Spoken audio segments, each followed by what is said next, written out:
By 2002, point-and-click adventure games were hanging on by a thread. 3D action titles and shooters were on the rise, with gamers now experiencing the likes of Halo in late 2001 and Grand Theft Auto 3 just a month prior. LucasArts, once synonymous with the genre, was moving on, following releases like Grim Fandango, often labeled a commercial failure despite turning a small profit, and 2000's Escape from Monkey Island, a game that found success in Europe but underperformed in the US. With profit margins thinning and interest in the genre seemingly waning, at least in the eyes of executives, planned follow-ups like a Full Throttle sequel and another Sam & Max game were shelved in 2003 and 2004 respectively. What was once fresh and exciting gameplay now felt stale. That said, a few point-and-click titles still trickled out in the early 2000s, with occasional success stories, especially in Europe. One of those releases was 2002's Syberia, created by Benoit Sokal, a talented comic artist who sadly passed away in 2021.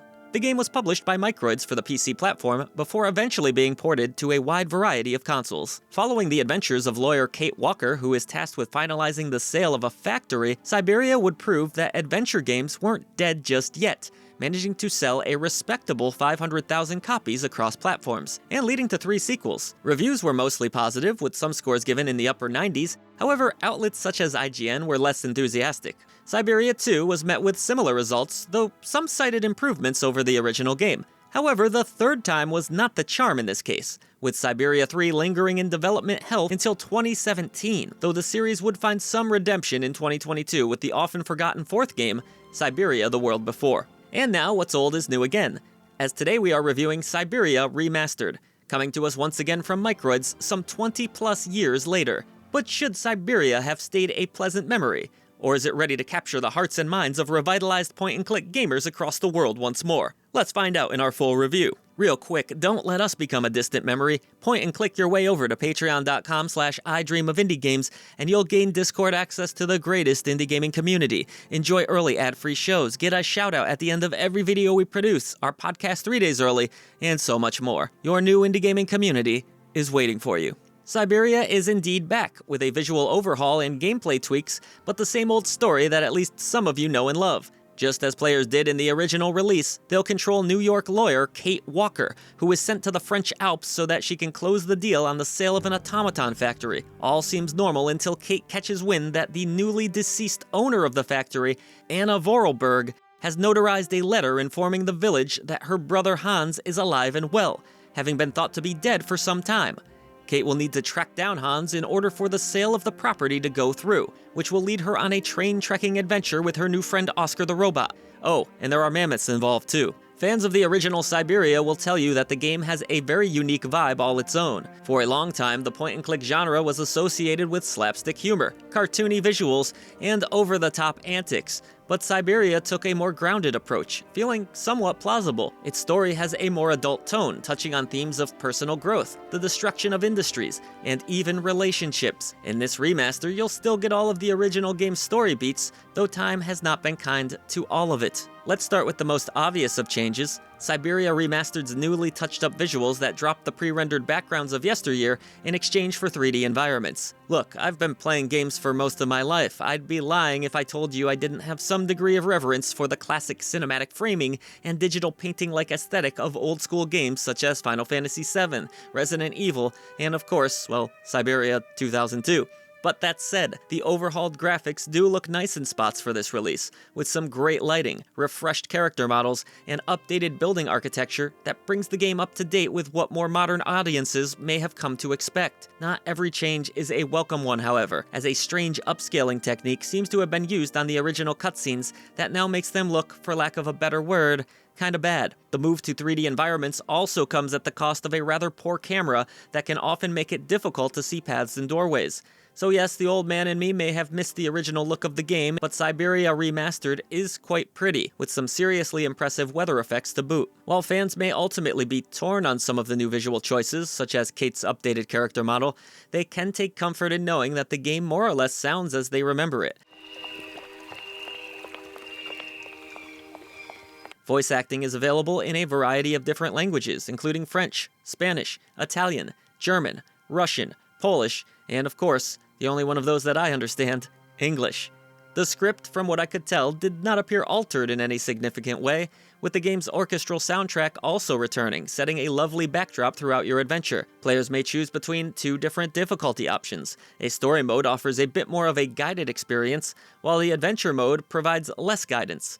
Outside of that, there's just a basic set of visual and audio options to be tweaked to your liking, but really nothing else of note. While the original Syberia, at least the PC version, was all about pointing and clicking, this remastered edition offers 2 different control options, including the ability to take full control of Kate with a controller. It's a good thing this is an option because, shockingly, Kate isn't all that responsive to where you click on the screen with your mouse cursor. Frustration set in for me as she became hung up on environments, unresponsive to my commands as I furiously mashed in my left mouse button. This was particularly annoying as I'm not personally a fan of playing games like this with a controller. It just never seems to end all that well. But in Syberia Remastered, doing so did ultimately become my preferred method of playing. Though even using a controller comes with its downsides. Kate still feels sluggish to move about, slow even when running, and the environments don't really lend themselves well to giving a player full control, as a myriad of invisible walls exist. All of this is to say, there was no truly comfortable way to play the game. Granted, console players may already be used to the more clunky control scheme here, but for me, I wish the actual pointing and clicking between locations had been improved upon. At the least, menu designs were functional here, as it was easy to answer Kate's phone, choose items, or parse through the many notes that she'll collect. Not everything is as you remember it in terms of puzzle design either. While the game's original puzzles are indeed still present, some changes have been made that could divide players further. On one hand, it's nice that fans already familiar with the game will get a somewhat new take on solving the game's many conundrums, but purists may scoff at these updates, which in my opinion don't really improve upon the original design all that much. I don't want to give away solutions, but many of the tweaks that have been made only serve to add a few more steps to the equation. In a game that never had the strongest puzzle design to start with and has no shortage of backtracking between locations. This means that while Syberia Remastered isn't a tough game, it is often a tedious one, having you run back and forth endlessly in what feels like padding. It turns out that not every aspect of the original release has aged well, and while there was an opportunity to improve upon pacing, this version of the game only serves to make things feel even slower. Now granted, this isn't being advertised as a complete remake, I get it. So maybe this version of the game could simply be viewed as an alternate way to play the original, which of course still exists.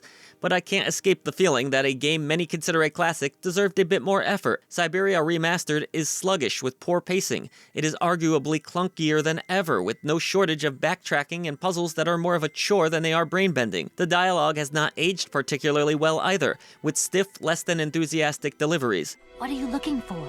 None of your business. Now, if you don't mind, I am trying to concentrate. And yet, for its many flaws, and there are many, there's still a compelling story underneath it all. But one that is today perhaps best enjoyed through a nostalgic run through the original game. Syberia will always be remembered for its great atmosphere, interesting characters, vibrant artistry, and unique approach to the point-and-click genre. But this remaster just feels unnecessary and offers nothing meaningful or all that exciting over the original. It has no shortage of technical hiccups either, whether it was long, drawn-out loading screens or bugs where I could quite literally do nothing and was forced to restart from the last checkpoint. The Steam Deck version of the game, you ask? Well, it runs very unevenly and is dependent on the scene you're in.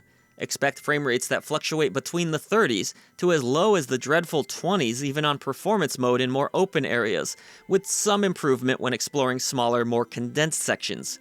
All told, I found it to be a pretty painful way to play, though at the least it does have touchscreen controls available with the trackpad able to move about the game's unruly camera.